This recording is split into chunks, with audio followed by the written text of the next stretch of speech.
Hello भाई लोग। तो मैं एक बात आप सभी को पहले ही बता दूं कि मैं सातु रिकैप नहीं हूं। मैं कोई और ही बंदा हूं। मैं सातु रिकैप के दोस्त फोरेक्स एक्सप्लेन या वीबीएल एक्सप्लेन या ओजी एक्सप्लेन, जो कि तीनों एक ही बंदा रन करता है, मैं उसका दोस्त दैट्स मोनार्क एक्सप्लेनर हूं। और आप लोगों ने मेरे कमेंट सेक्शन में आकर इतने सारे कमेंट किए कि मुझे लगा कि अगर सातु रिकैप वीडियो नहीं बना रहा है तो क्यों ना मैं ही वीडियो बनाता हूं। सो मैंने इस सीरीज के ऊपर काम करना शुरू कर दिया। और अगर आप सभी का प्यार और सपोर्ट मिलता रहा तो वीडियोस ऐसे ही आती रहेंगी। इसलिए सभी लोग जल्दी से चैनल को सब्सक्राइब कर लो।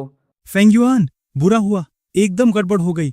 युतियन बहन पता नहीं कहाँ गायब हो गई। उसी वक्त दूसरी तरफ झाओरितियन पार्क की एक बेंच के पीछे सिकुड़ कर बैठा था। अपने दोनों हाथों से उसने अपने घुटने कस के पकड़े हुए थे। रात की ठंडी हवा आई और वो थर थर कांप उठा। उसके जिस्म पर जो औरतों वाले कपड़े थे वो इतने पतले थे कि ठंड से घंटा कुछ बचा नहीं पा रहे थे। झाओरितियन ने अपने होंठ चबाए। उसकी आंखें पूरी तरह से लाल हो चुकी थीं। शाम को जब वो बाई तियान तियान के ड्रेस शॉप से अपनी शिफ्ट खत्म करके निकला था, तभी से उसको अपनी बॉडी में कुछ अजीब सा फील हो रहा था। जी बॉक्सियाओं के घर वापस लौटने के रास्ते में उसको इतनी भयंकर गर्मी लगने लगी कि कंट्रोल करना मुश्किल हो गया। वो वहां तक पहुंच भी नहीं पाया और एक पतली सी गली में चक्कर खाकर बेहोश हो गया। और जब उसने दोबारा अपनी आंखें खोली तो उसके होश उड़ गए। वो साला वापस एक मर्द बन चुका था। उसके कपड़े उसके जिस्म पर फिट नहीं आ रहे थे और उसकी बॉडी को एकदम टाइट दबा रहे थे। ये आखिर चल क्या रहा है? झाओरितियन ने नीचे अपने वापस मर्द बन चुके शरीर को देखा। उसकी आवाज डर के मारे कांप रही थी। दिन में तो सब कुछ ठीक था, तो अचानक रात होते ही वो वापस पहले जैसा कैसे हो गया? अगर इस हालत में किसी ने उसे देख लिया तो लोग उसे कोई ठरकी घटिया इंसान समझेंगे।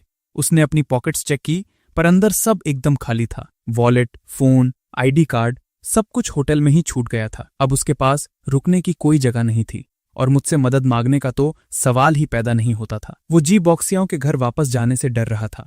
उसको लगा कि अगर जी बॉक्सियाओं ने उसकी ऐसी हालत देख ली तो वो उसे एक डरावना मॉन्स्टर समझेगा। इसलिए वो बेचारा एक घायल जानवर की तरह इस अंधेरे कोने में मजबूर होकर चुपचाप रो रहा था। इधर मेरी हवा टाइट थी। फेंगयुआन, तुम ज्यादा हिलो मत। शू जिंगजिंग ने मेरे आगे से एकदम गुस्से में गाली देने वाले टोन में मुझे वार्न किया। तुझे क्या लगता है मैं शौक से हिल रहा हूं? ये जगह बहुत ही ज्यादा ऊंची है साली। मेरे दोनों पैर डर से कांप रहे थे और मैंने अपने दोनों हाथों से शू जिंगजिंग की कमर को एकदम कस के पकड़ रखा था। मैंने जब डरते हुए नीचे सड़क की तरफ देखा तो मेरा तो सर ही घूम गया। ऐसा लग रहा था जैसे मेरा दिल मुंह से बाहर निकल आएगा। शू जिंगजिंग ने अपना हाथ छोड़ा और उसकी कलाई से एक और ग्रैपलिंग हुक शूट हुआ। वो मुझे लेकर एकदम मकड़ी की तरह स्कूल के बाहर झूल गई।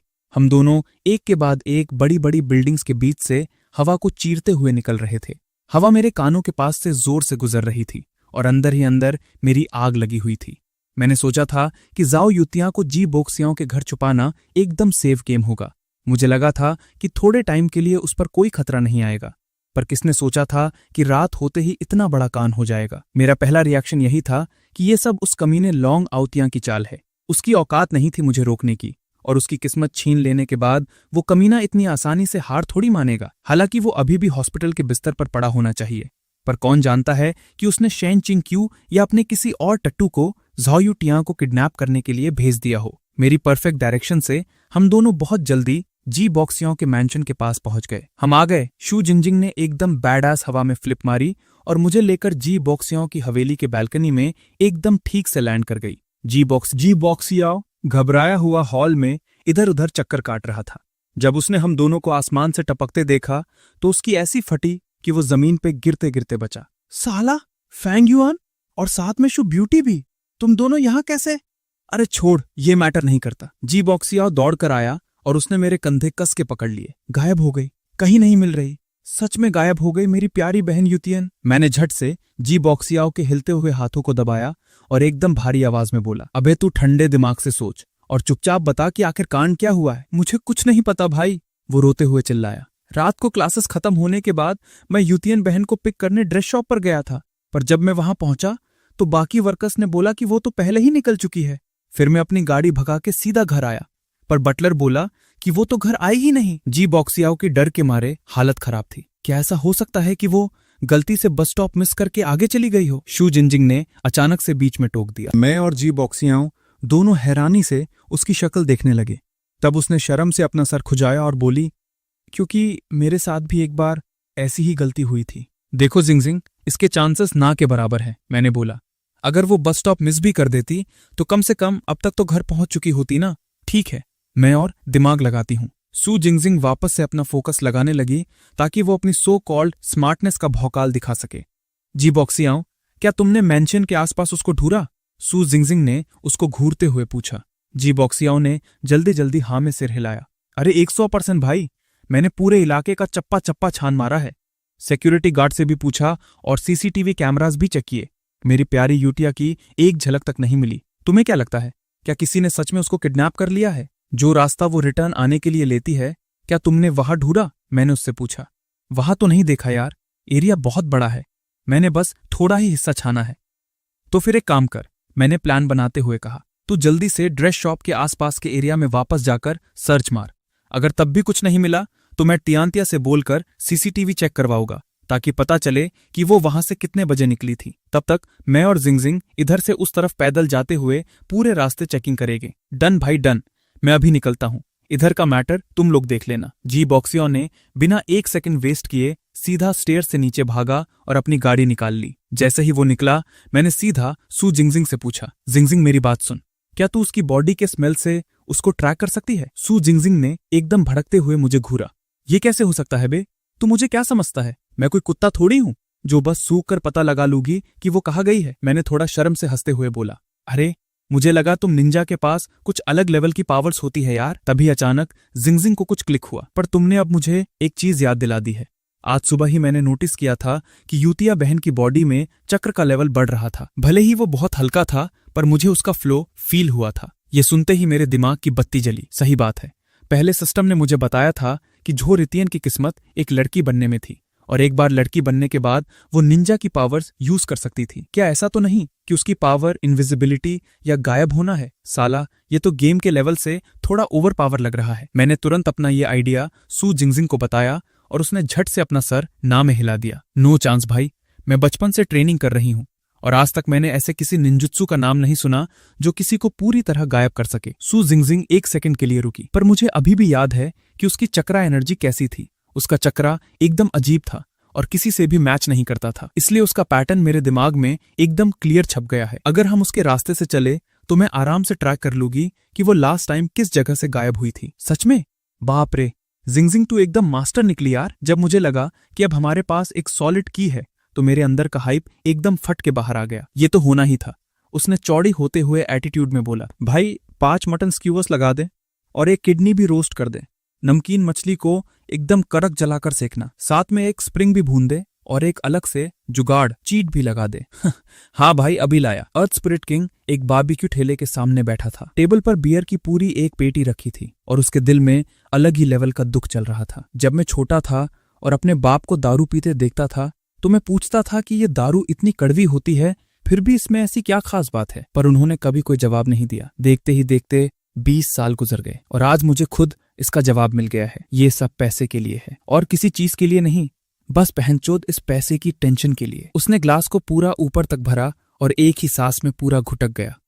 आह, मज्जा आ गया। और जैसे ही अर्थ स्पिरिट किंग उस मिडिल क्लास आदमी वाली खुशी के मजे ले रहा था जो उसने रात के टाइम बस 70 रुपए देकर खरीदी थी, एक काले कपड़े पहना हुआ आदमी जिसके मुंह पर पैंटी होश चढ़ा हुआ था चुपचाप उसके पीछे आकर खड़ा हो गया। उसने अपने हाथ में पकड़े कांटेदार डंडे को कस के पकड़ा। फट, एक बोरी सीधा अर्थ स्पिरिट किंग के सर पर डाल दी गई और उसके तुरंत बाद वो कांटेदार डंडा पूरी ताकत से उसके सर पे पड़ा। बिना किसी तैयारी के बेचारा अर्थ स्पिरिट किंग वही बेहोश होकर लुढ़क गया। जब मैं और शू जिंगजिंग पार्क में पहुंचे और हमें झोरितियन मिला, तब तक ठंड से उसके होठ नीले पड़ चुके थे। वो पूरी तरह सिकुड़कर एक बॉल बन चुका था और बेंच के पीछे थर थर कांप रहा था। चाँद की रोशनी उसके पतले जिस्म पर पड़ रही थी और उसकी लंबी परछाई जमीन पर बन रही थी। वो बेचारा एकदम अकेला और लाचार लग रहा था। रितियन, मैं तेजी से भागकर उसके पास गया और झट से अपनी जैकेट उतारकर जाओ रितियन के ऊपर डाल दी। थोड़ी गर्माहट फील होते ही जाओ रितियन ने धीरे से अपना सर ऊपर उठाया। मुझे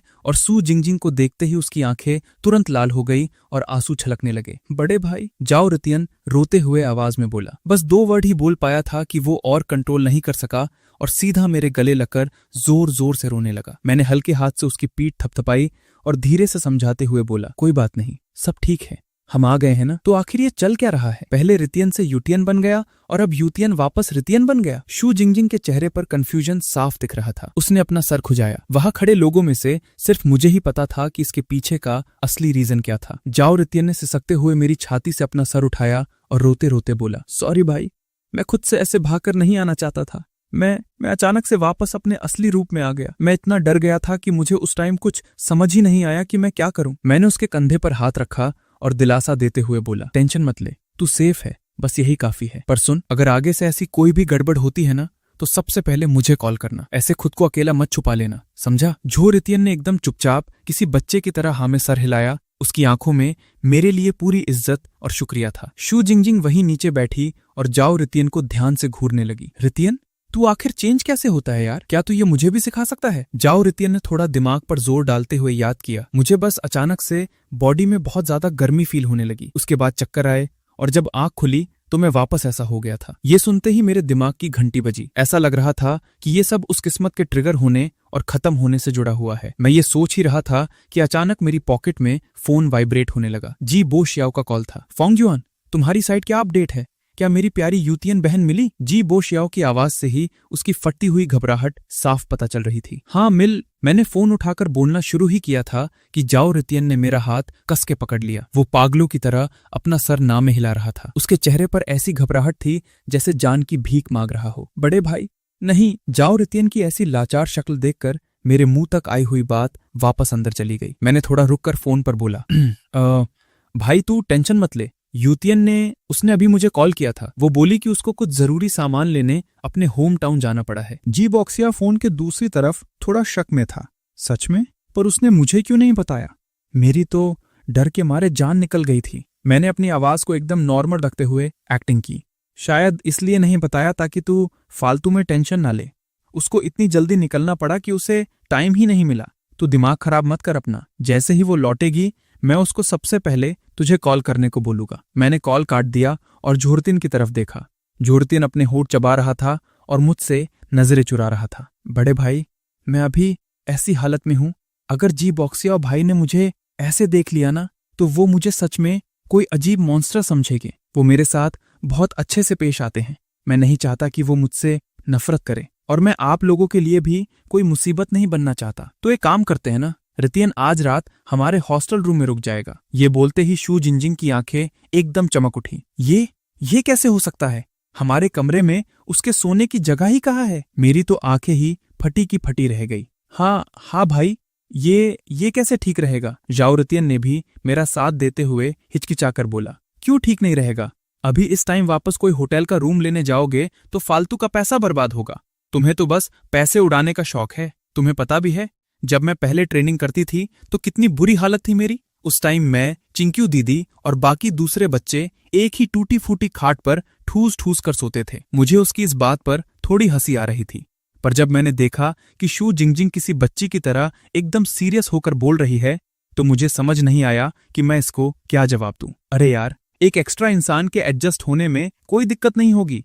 बचपन में मेरा बेड तो इससे भी छोटा होता था। चलो अब जल्दी वापस चलते हैं, चलो ना। और इससे पहले कि हम दोनों कुछ समझ पाते, शू जिंगजिंग ने सीधा जाओ रितियन को अपनी पीठ पर उठाया और मुझे लेकर वहीं से हवा में उड़ गई। बोलेगा कि नहीं? बोलेगा कि नहीं? बता रहा है या नहीं? अर्थ स्पिरिट किंग एक अंधेरे बेसमेंट में पड़ा था। उसके पूरे जिस्म पर कोडों की मार के निशान थे और जगह जगह से उसकी चमड़ी जलाई गई थी। 2 गार्ड्स जिनके हाथ में कोड़े थे उसको मार मार कर पसीने से लकपत हो चुके थे। वो लगातार उसको गालियां बक रहे थे। साला क्या जिस्म है इसका, कमीने, लगता है कोई सख्त लौंडा है। इतनी देर से पीट रहे हैं फिर भी मुंह नहीं खोल रहा। अर्थ स्पिरिट किंग की आंखों से आंसू बह रहे थे। उसकी पूरी बॉडी दर्द से फट रही थी। उसको ऐसा फील हो रहा था जैसे उसकी पसलियां 3-4 जगह से टूट चुकी है। पर उसके आगे खड़े दोनों आदमी रुकने का नाम ही नहीं ले रहे थे। आखिरकार उसके सब्र का बांध टूट गया। अर्थ स्पिरिट किंग ने रो रो कर अपना गला फाड़ते हुए चिल्लाया, अरे भाइयों, मैं सच में कोई सख्त लौंडा नहीं हूं। तुम मुझे पिछले 2 घंटे से धोए जा रहे हो। तुमने अब तक मुझसे ये पूछा ही नहीं कि तुम्हें आखिर जानना क्या है। बस तब से एक ही बात रटे जा रहे हो, बोलेगा कि नहीं, बोलेगा कि नहीं। तूने अभी तक उससे पूछा नहीं क्या? गार्ड नंबर 1 ने कंफ्यूज होकर गार्ड नंबर 2 को देखा। क्या पूछना था?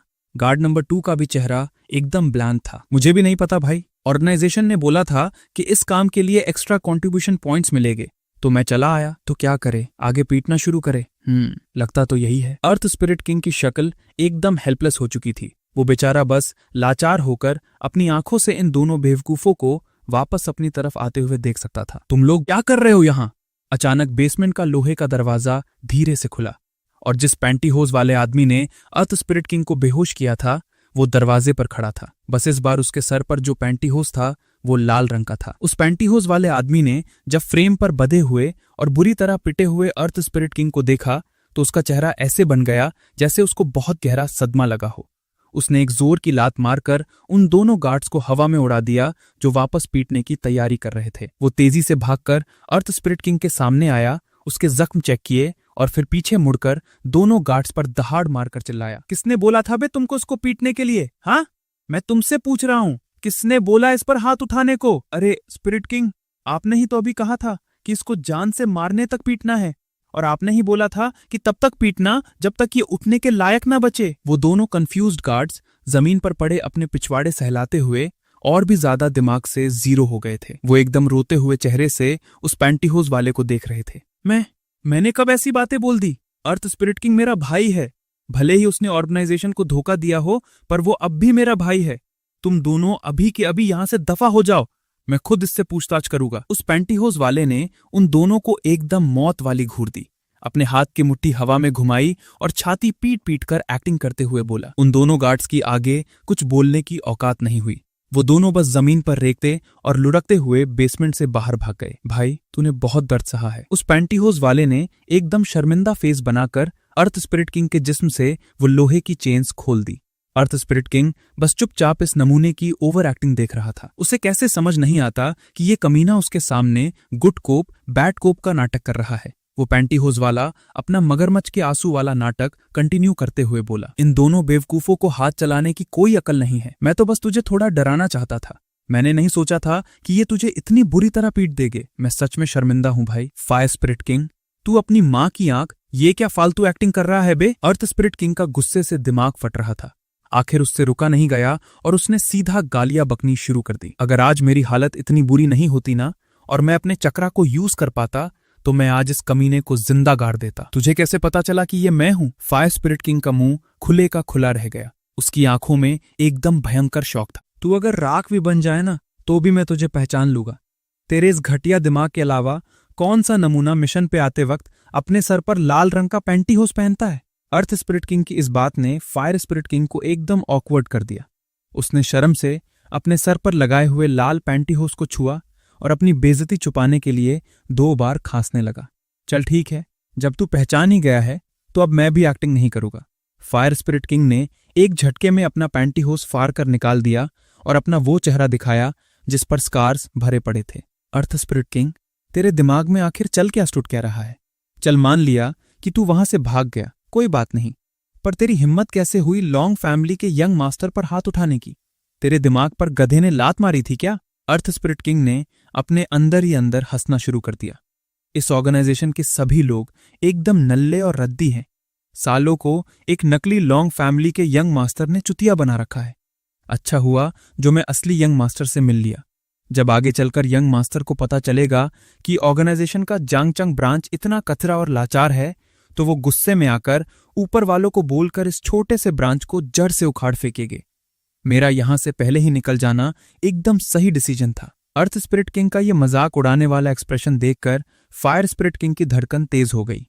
पहले ही उसको अर्थ स्पिरिट किंग के अचानक से भाग जाने पर एक हल्का सा शक हो रहा था, और अब इस सबसे साफ दिख रहा था कि इस गेम के पीछे जरूर कोई बड़ा राज है। अर्थ स्पिरिट किंग, तू मुझे सच सच बता, हम दोनों भाई है या नहीं?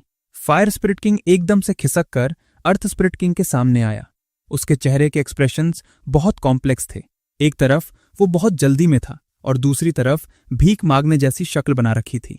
अर्थ स्पिरिट किंग ने एकदम एटीट्यूड में स्नॉट किया और अपना सर दूसरी तरफ घुमा लिया।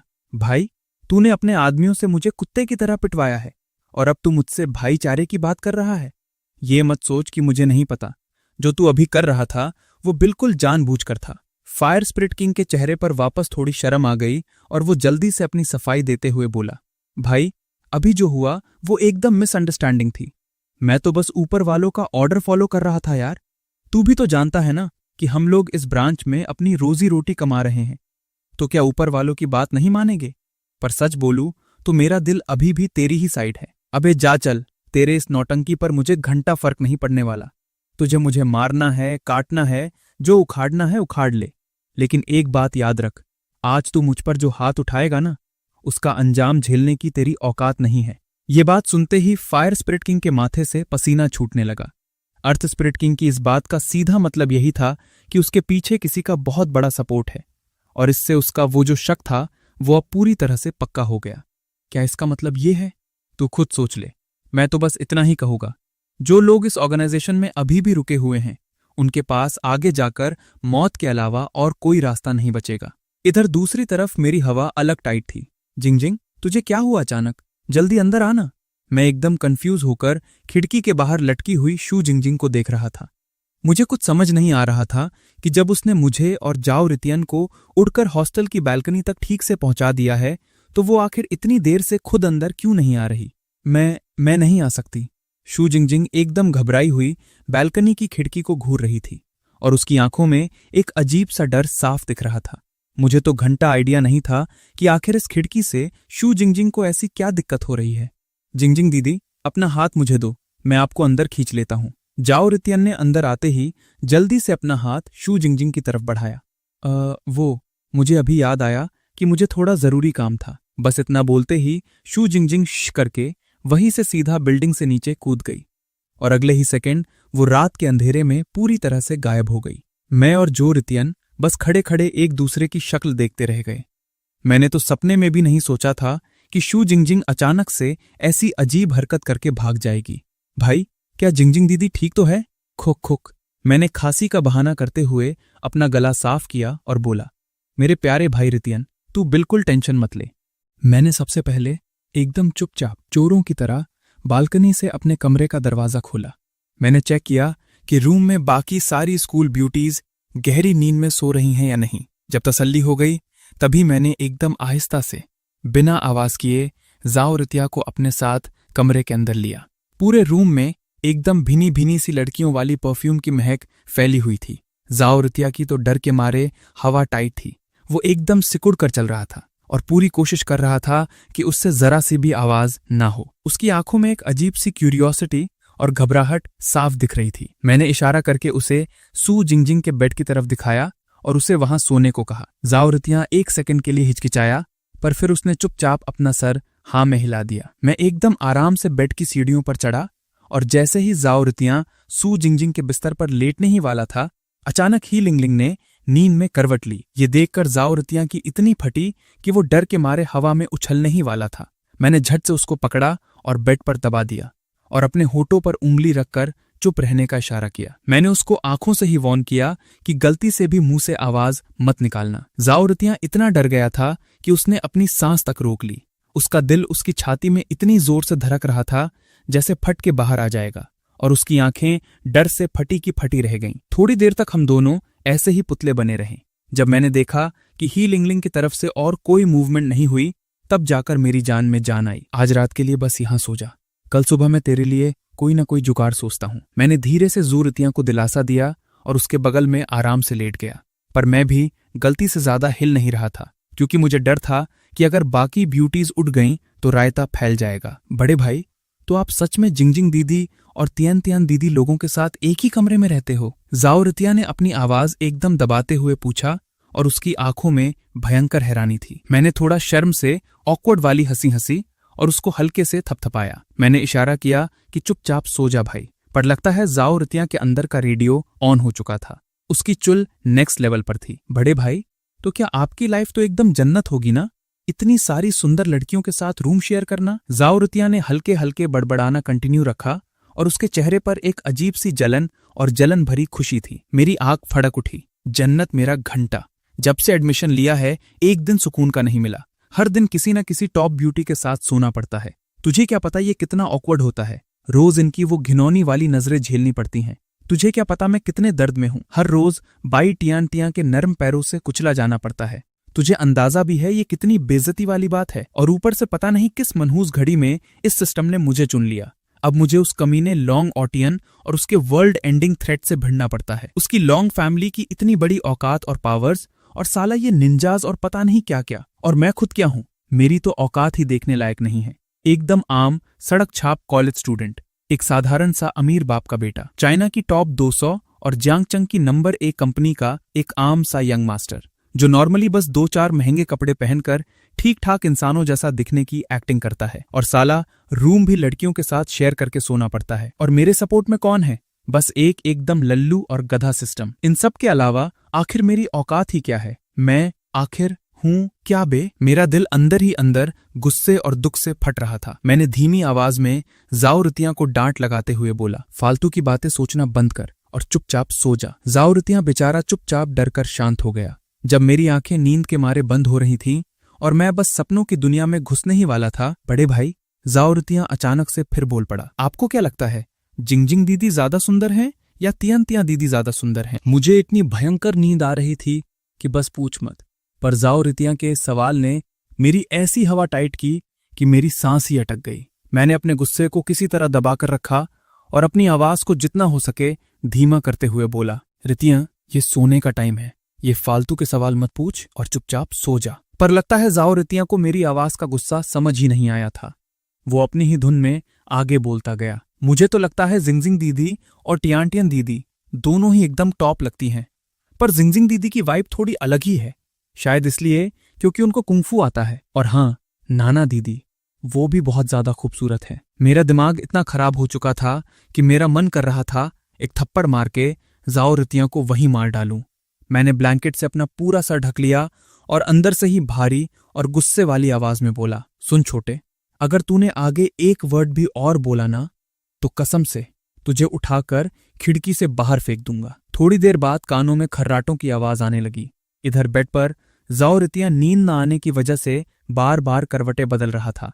उसके दिमाग में 1000 बातें चल रही थीं। आज जो कुछ भी हुआ था वो सब किसी अजीब और डरावने सपने जैसा लग रहा था। पहले तो बिना किसी रीजन के मर्द से सीधा औरत बन जाना, और फिर अचानक से रात होते ही वापस पहले जैसा बन जाना।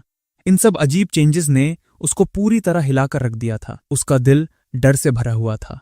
उसको डर था कि उसकी इस अजीब प्रॉब्लम की वजह से कहीं मुझे कोई मुसीबत न झेलनी पड़ जाए। पर बेचारे के पास कोई और ऑप्शन भी नहीं था, इसलिए उसके पास चुपचाप मेरी बात मानने के अलावा कोई रास्ता नहीं था। सुबह सुबह की धूप खिड़की से आकर सीधा बाई टियांटिया के सुंदर चेहरे पर पड़ी। बिस्तर के अंदर से बाई टियांटिया ने मजे में एक आराम भरी आवाज निकाली। वो नींद में सुकून से गुनगुना रही थी और धीरे धीरे अपनी मीठी नींद से जागी। उसने अपनी नींद भरी आंखों को मला और एक अच्छी सी अंगड़ाई ली। सही बात है, बिना कपड़ों के सोने का मज्जा ही कुछ और है। उसने अपने कपड़े पहने और बेड से नीचे उतर आई। वो सीधा चलते हुए शू जिंजिंग के बेड के नीचे आई। छोटे युआन, ओ युआन, जल्दी उठ जा, तू भूल गया क्या कि आज सुबह 8 बजे हमारी क्लास है? बाई टियांटिया की ये प्यारी सी आवाज सुनकर मैंने नींद में डूबे हुए आधी आंखें खोली और मेरी आंखों के ठीक सामने उसका वो सुंदर सा चेहरा था जो मेरे एकदम करीब था। सुबह की रोशनी में उसका फेस और भी ज्यादा चमक रहा था। उसकी लंबी लंबी पलकें ऊपर नीचे हिल रही थीं, एकदम किसी छोटे से पंखे की तरह। कल रात इस जाओ रितिया के लगातार सवालों ने मेरा इतना दिमाग खराब किया था कि मैं बहुत देर से सो पाया था। इस टाइम मेरा दिमाग एकदम भारी और सुन्न सा हो रखा था। तियान तियान, मुझे थोड़ी देर और सोने दे यार। मैंने नींद में बड़बड़ाते हुए करवट ली और वापस सोने की कोशिश करने लगा, पर बाई टियांटिया कहाँ मानने वाली थी। उसने हाथ बढ़ाकर मेरा ब्लैंकेट खींचा। नहीं, बिल्कुल नहीं, अगर तू लेट हो गया ना तो मेरी कोई गारंटी नहीं है, मैं तुझे छोड़कर चली जाऊंगी। और बस उसी 1 सेकंड में मेरे दिमाग में झटका लगा। मुझे अचानक याद आया कि जाओ रितिया ठीक मेरे बगल में सोया हुआ है। मेरे दिल की धड़कन रुक सी गई। मैंने घबराकर झट से अपने साइड में देखा। मैंने जैसे ही मुड़कर देखा, मेरी तो हवा ही निकल गई। भले ही जाओ रितिया मेरी तरफ पीट करके सोया था, पर उसकी वो कर्वी फिगर और कमर तक लंबे बाल देखकर मैं समझ गया कि वो वापस से जाओ युएतिया बन चुका था। जिंजिंग आज इतनी देर तक कैसे सो रही है? वैसे तो वो याओ याओ से भी पहले उठ जाती है। फेंग युआन, देख तूने क्या किया? जिंजिंग को भी अपनी आलसी आदत लगा दी। बाई टियांटिया ने अपने मुंह पर हाथ रखकर हंसते हुए बोला। मेरा दिल डर से जोरों से धड़कने लगा।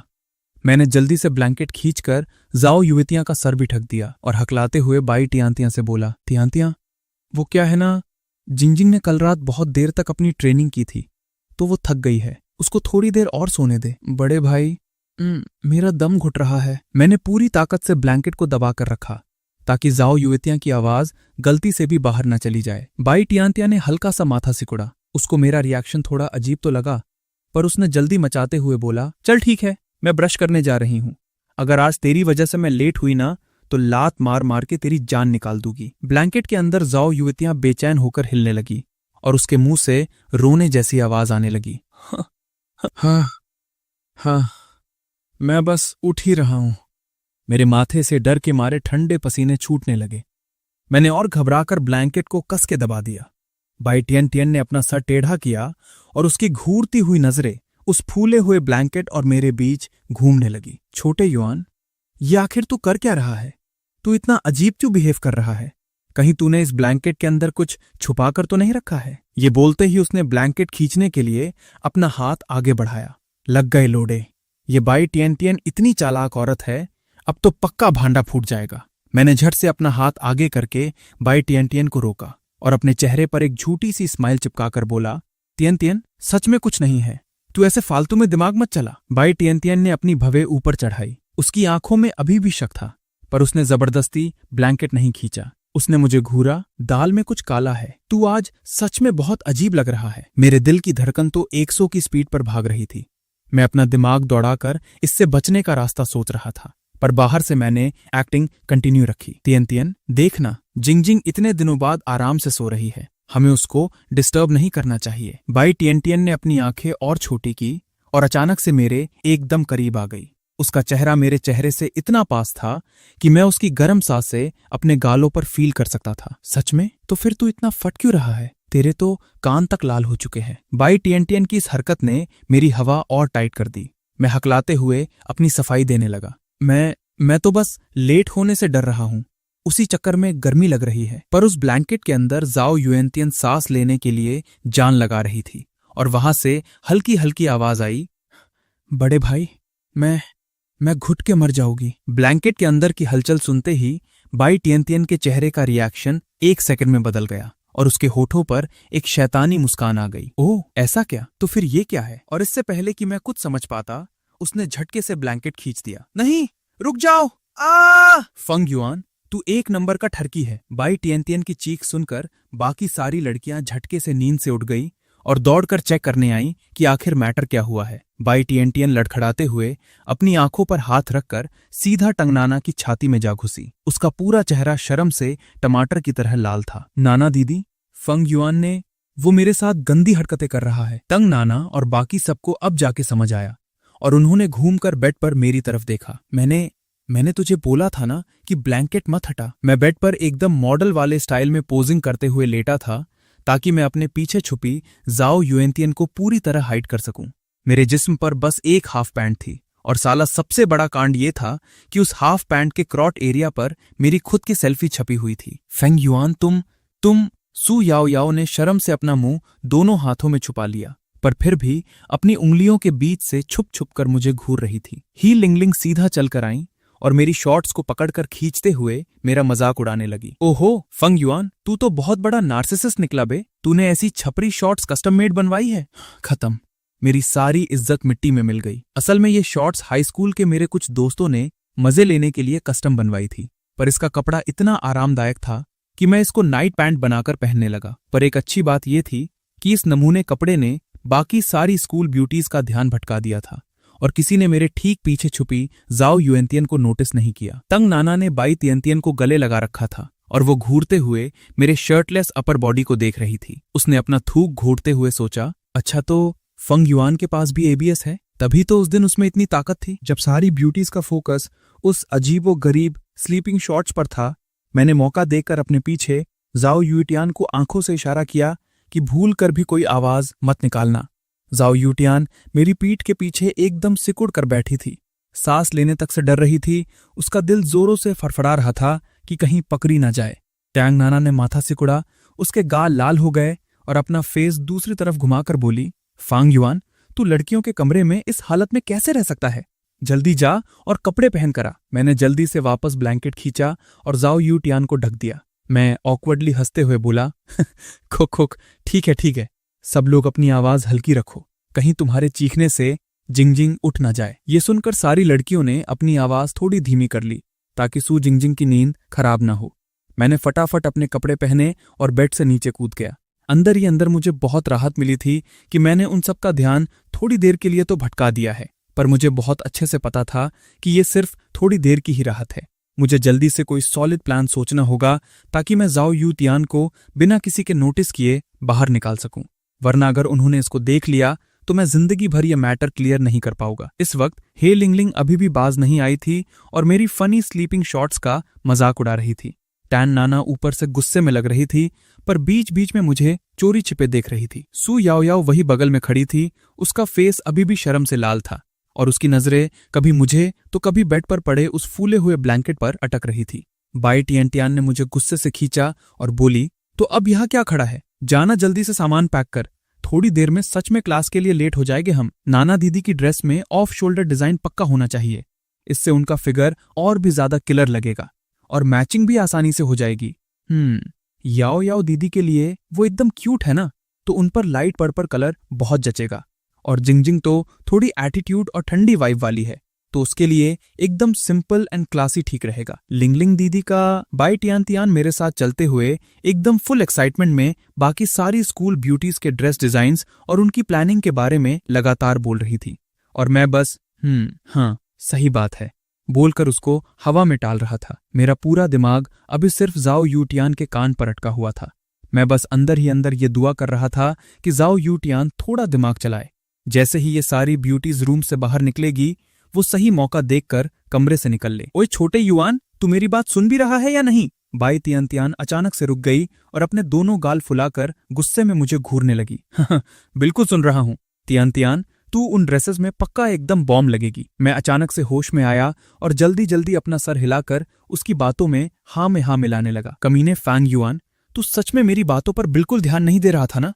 बाई तियान गुस्से से जमीन पर पैर पटकने लगी और पागल होकर मुझे लगातार मुक्के मारने लगी। अरे सुन तो, मैं तेरे लिए जल्दी से तेरी फेवरेट प्लम ग्रीन टी लेकर आता हूं। मैंने जल्दी से उसके हाथ में एक टेक्स्ट बुक थमाई और सीधा वेंडिंग मशीन की तरफ भागा। बाई तियान ने बुक ली और गुस्से से नाक चढ़ाते हुए बोली, इसका तो ध्यान ही कहीं और है, बड़ा आया। मैंने इतने प्यार से और दिल से उसको अपनी बातें समझाई थी। वो टेक्स्ट बुक सीने से लगाकर खड़ी रही और गुस्से से दूर खड़े मुझे घूरती रही।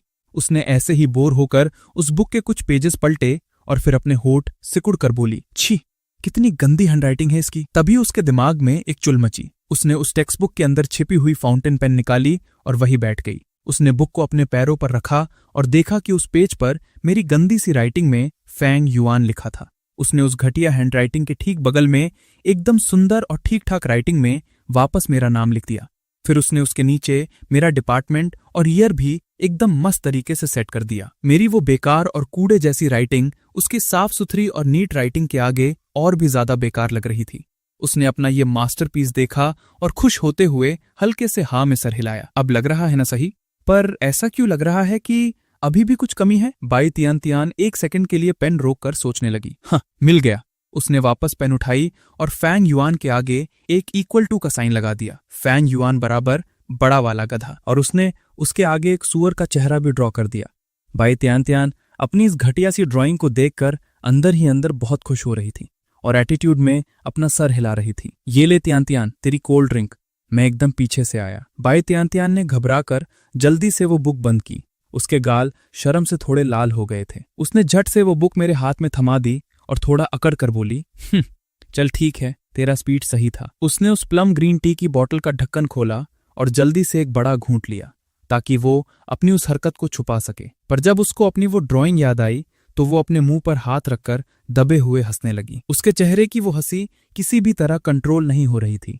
मैं उसको देखकर एकदम कंफ्यूज था कि ये आखिर चल क्या रहा है। ये लड़की अभी तो गुस्से से भड़क रही थी और अब अचानक से हंस हंस के पागल हो रही है। उसी वक्त जियांगचंग यूनिवर्सिटी के मेन गेट पर अर्थ स्पिरिट किंग एकदम सीरियस होकर फायर स्पिरिट किंग को ज्ञान पेल रहा था। उसने अपने बिखरे हुए कपड़े ठीक किए, एक लंबी सांस ली और एकदम सीरियस नजरों से देखते हुए बोला, फायर स्पिरिट, मेरी मदद बस यही तक थी भाई। आगे जब तू लॉन्ग फैमिली के यंग मास्टर से मिलेगा तो थोड़ा इज्जत और औकात में रहकर बात करना। यंग मास्टर की पावर्स इतनी हाई लेवल की हैं कि उसको हम दोनों को चींटी की तरह मसलने में 1 सेकंड भी नहीं लगेगा। वो बोलते बोलते अपने हाथ से फायर स्पिरिट किंग का कॉलर ठीक करने लगा। मैं तुझे उनके सामने इंट्रोड्यूस तो करा दूंगा, पर तू उनकी टेस्ट पास कर पाता है या नहीं, और तू उनके आगे काम करने के लायक बचेगा या नहीं, वो पूरी तरह तेरे अपने बिहेवियर पर डिपेंड करेगा। फायर स्पिरिट किंग को अर्थ स्पिरिट किंग का ये बाप वाला एटीट्यूड थोड़ा अजीब तो लग रहा था, पर जब उसने ये सोचा कि उसको साक्षात लॉन्ग फैमिली के यंग मास्टर की साइड लेने का मौका मिलने वाला है, तो उसके अंदर एक अजीब सी चुल और खुशी पैदा हो गई। उसने हाँ में झटके से अपना सर हिलाया। भाई तू टेंशन ना ले, ये सब मैं देख लूंगा। पर जिस लॉन्ग फैमिली के यंग मास्टर से लिंक जोड़ने में ऑर्गेनाइजेशन के इतने लग गए थे, क्या वो वाकई में एक नकली मास्टर निकला? फायर स्पिरिट किंग के दिमाग में अभी भी थोड़ा सा शक था। अर्थ स्पिरिट किंग ने हल्के से हंसकर अपने पॉकेट से 8 लाख का बैंक कार्ड निकाला और पूरे भौकाल के साथ फायर स्पिरिट किंग के सामने हवा में लहरा दिया। ये फायर स्पिरिट किंग की आंखें फटी की फटी रह गई। वो बैंक कार्ड को ऐसे घूर रहा था जैसे कुत्ता हड्डी को घूरता है। उसकी आंखों में लालच साफ दिख रही थी। अर्थ स्पिरिट किंग ने आराम से वो कार्ड वापस पॉकेट में रखा और फायर स्पिरिट किंग के कंधे को थपथपाते हुए बोला, ये तो अभी कुछ भी नहीं है बे। जब तू असली वाले लॉन्ग फैमिली के यंग मास्टर से मिलेगा, तब तू देखेगा कि पैसे की औकात क्या होती है। उनके साथ काम करने पर तेरे पास पैसे का पहाड़ खड़ा हो जाएगा। पर भाई पहले ही बोल रहा हूं, अगर तूने वहां डर दिखाया या गलती से भी यंग मास्टर के प्लान को खराब किया, तो तू उसके बाद भगवान भरोसे ही है, मैं तुझे बचा नहीं पाऊंगा। फायर स्पिरिट किंग का दिल मचलने लगा। वो पूरी तरह से लालच में आ चुका था। वो इस असैसिन ऑर्गेनाइजेशन में अर्थ स्पिरिट किंग से भी ज्यादा टाइम से घिस रहा था, पर उसको सपोर्ट के नाम पर घंटा कुछ नहीं मिलता था। हर बार उसको ऐसे मिशंस पर भेजा जाता था जहां मौत उसके सिर पे नाचती थी, पर एंड में उसके हाथ में बस चिल्लर ही आते थे। इतने साल इस कीचड़ में घिसने के बाद उसको अंदर की पॉलिटिक्स समझ आने लगी थी। ऐसा नहीं था कि ऊपर वाले उन्हें बजट नहीं देते थे, ये बीच वाले कमीने ही थे जो पैसे खा जाते थे। तू खुद सोच, हेडक्वार्टर से निकला हुआ फंड इस ब्रांच तक आने के लिए कितने लोगों के हाथों से होकर गुजरता है। ये हरामी करप्शन किए बिना थोड़ी रुकेंगे। ऊपर से वो लीडर और अकाउंटेंट मिलकर उसमें से आधा हिस्सा गायब कर देते हैं, और एंड में इन स्पिरिट किंग्स जैसों के हाथ में बस ठेंगा ही बचता है। और सबसे घटिया बात यह थी कि उनके अंडर जो निंजास थे, उनकी सैलरी भी इन्हें अपनी पॉकेट से देनी पड़ती थी। उन निंजास को घंटा समझ आता है कि इन स्पिरिट किंग्स की क्या कंडीशन है। उन्हें बस अपनी पूरी पेमेंट से मतलब था, और पैसा ना मिले तो बीसी नखरे करके हड़ताल करने लग जाते थे। ये आजकल के 2000 के दशक वाले बच्चे सच में बहुत ड्रामा करते हैं। इन नल्लों ने तो पूरा जापानीज स्टाइल में ही रहना शुरू कर दिया था। पर इसमें सबसे बड़ा हरामी तो इनका लीडर था, जो हमेशा इनका ब्रेन वॉश करता रहता था। बोलता था, मेहनत करो, कुछ सालों में मैं रिटायर होगा और मेरी लीडर वाली पोस्ट किसी डिजर्विंग बंदे को मिलेगी। लीडर वाली पोस्ट उस बुढ़े ने आज तक अपनी कुर्सी से हिलने का सोचा तक नहीं है। रिटायरमेंट की तो बात ही छोड़ दो। फायर स्पिरिट किंग कब का मिड टीयर निंजा लेवल 1 का बन चुका था, और उसकी पावर्स अर्थ स्पिरिट किंग से कहीं ज्यादा थी। जब उसने देखा कि साला अर्थ स्पिरिट किंग जो उससे कम लेवल का है और अभी सिर्फ थोड़ी देर पहले उस लॉन्ग फैमिली के यंग मास्टर से मिला है, और आते ही उसे इतना मोटा पैसा मिल गया, तो उसकी जलकर कोयले क्यों नहीं होगी। उसने उसी सेकंड मन में फैसला कर लिया, इस अंधेरे, कचरा और घटिया ऑर्गेनाइजेशन में मरने से बेहतर है मैं भी अर्थ स्पिरिट किंग की तरह निकल लूं और लॉन्ग फैमिली के यंग मास्टर के लिए काम करूं। भाई तू फिक्र न कर, मुझे सब पता है क्या करना है और क्या नहीं। फायर स्पिरिट किंग ने अपनी चौड़ी छाती थपथपाई और फुल कॉन्फिडेंस के साथ कसम खाई। वो दोनों अभी बात कर ही रहे थे कि उन्हें अचानक अपने आगे 2 लोग दिखाई दिए। शेन चिंगचू बहुत संभाल कर उस व्हील चेयर पर बैठे हुए लॉन्ग ऑटियन को गाड़ी से निकालकर जमीन पर रख रही थी। लॉन्ग ऑटियन की आंखें पूरी तरह लाल थी और उसके चेहरे पर एक पागलपन दिख रहा था। सिस्टम ने उसको अभी बताया था कि उसकी किस्मत वाली की यूनिवर्सिटी के आसपास फिर से ट्रिगर हुई है। उसने कसम खा ली थी कि इस आखिरी चांस को वो किसी भी हाल में अपने हाथ से नहीं जाने देगा। अर्थ स्पिरिट किंग ने जल्दी से फायर स्पिरिट किंग को खींचा और वो दोनों एक पेड़ के पीछे छुप गए। जब अर्थ स्पिरिट किंग ने ध्यान से देखा तो उसे पता चला कि ये तो वही लॉन्ग ऑटियन है। उसके चेहरे पर अचानक से एक शैतानी हंसी आ गई। वो जल्दी से घूमकर फायर स्पिरिट किंग की तरफ देखा। फायर स्पिरिट, तू टेंशन में था ना कि कहीं यंग मास्टर तुझे रिजेक्ट ना कर दे? भाई तू बता, क्या तेरे दिमाग में कोई सॉलिड प्लान चल रहा है मेरी एंट्री कंफर्म करवाने के लिए? अर्थ स्पिरिट किंग शैतानी तरीके से हंसा। उसने आगे उंगली से इशारा किया जहां लॉन्ग ऑटियन घसीट घसीट कर चलने की कोशिश कर रहा था। उस टट्टू जैसी शक्ल वाले को देख, यही दिया है जिसके बारे में तुझे पहले बता चुका हूं, वो फेक यंग मास्टर।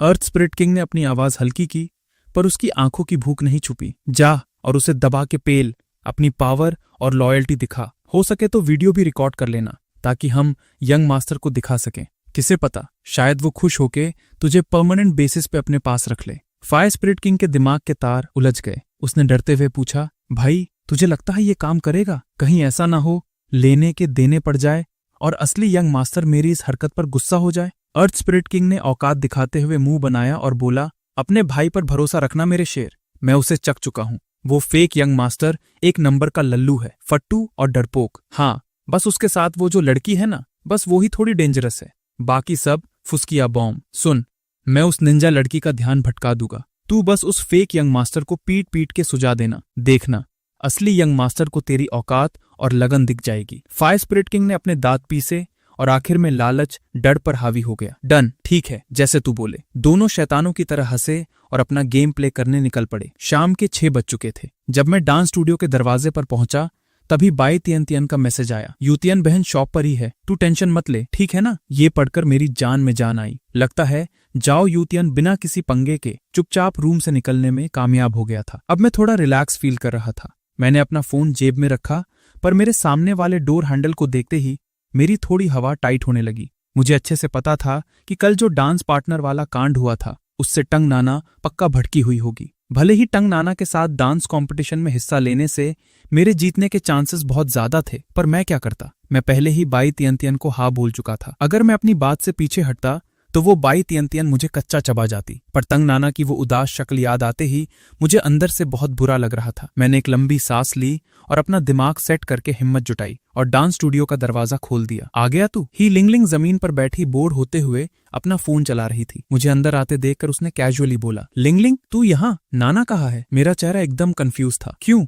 नाना को यहाँ ना देखकर तुझे दुख हुआ क्या? ही लिंगलिंग ने खड़े होते हुए अपने पिछवाड़े से धूल झाड़ी। नहीं, बस थोड़ा अजीब लगा, और कोई बात नहीं है। तो क्या नाना आज नहीं आएगी? मैंने जबरदस्ती एक स्माइल दिखाने की कोशिश की। मेरी नजरें उस खाली स्टूडियो में घूम रही थी और दिल में एक अजीब सा दुख हो रहा था। हाँ, ही लिंगलिंग शीशे के सामने जाकर अपने बाल ठीक करते हुए कैजुअली बोली, नाना को कुछ काम आ गया तो वो नहीं आ सकती, इसलिए उसने आज मुझे तुझे सिखाने के लिए भेजा है। उसने मुड़कर मुझे ऊपर से नीचे तक घूरा और उसके होठों पर एक मजाक उड़ाने वाली स्माइल थी। पर तेरी ये फटी हुई शक्ल देखकर लग रहा है कि तेरा डांस करने का कोई मूड नहीं है। मैंने खुद को थोड़ा चार्ज किया और बोला, ऐसा थोड़ी है लिंगलिंग, जब मैं यहाँ आ ही गया हूँ तो प्रॉपर प्रैक्टिस करके ही जाऊंगा ना। मैं पूरी कोशिश कर रहा था कि मेरी स्माइल एकदम नेचुरल लगे, पर अंदर ही अंदर मेरा दिमाग ये सोचने में लगा था कि क्या टंग नाना को सच में कोई काम है या वो जानबूझकर मुझे इग्नोर कर रही है। ही लिंगलिंग में अपनी भवें ऊपर चढ़ाई, पर उसने कुछ बोला नहीं। वो चुपचाप अपना वार्म अप करने लगी। स्ट्रेचिंग, किक्स, उसका हर एक मूव एकदम स्मूथ और परफेक्ट था। उसकी लंबी और कर्वी बॉडी की शेप एकदम क्लियर दिख रही थी। आज उसने एक वाइट शर्ट पहनी हुई थी जो उसके भरे हुए फिगर को एकदम परफेक्ट तरह से हाईलाइट कर रही थी, और नीचे उसने एक बहुत ही छोटी शॉर्ट्स पहनी थी। उसकी 2 लंबी और स्ट्रेट टांगे मेरे सामने इधर उधर घूम रही थी। मैंने अपना थूक घोटा और डर के मारे उसको ज्यादा घूरना बंद किया। मैंने जबरदस्ती अपना फोकस डांस पर शिफ्ट किया और उसके साथ वार्म अप करना शुरू कर दिया। वार्म अप के बाद ही लिंगलिंग मेरे सामने अपने हाथों को छाती पर क्रॉस करके खड़ी हो गई। आजा, दिखा अपनी औकात, देखते हैं तुझमें कितना दम है। मैंने अपना सिर झटका ताकि टैंग नाना की यादें दिमाग से निकाले और आगे बढ़कर ही लिंगलिंग की तरफ डांस के लिए अपना हाथ बढ़ा दिया। ही लिंगलिंग ने भी आराम से अपना हाथ मेरे हाथ में दे दिया। जैसे ही म्यूजिक चालू हुआ, हम दोनों ने हल्के हल्के स्टेप्स लेने शुरू किए, पर मैं एकदम ऑकवर्ड और अकड़ा हुआ फील कर रहा था। आखिर टैंग नाना के साथ डांस करते वक्त जो केमिस्ट्री और रोमांटिक वाइब फील होती थी, वो आज यहाँ बिल्कुल भी नहीं थी। ही लिंगलिंग बहुत शार्प थी।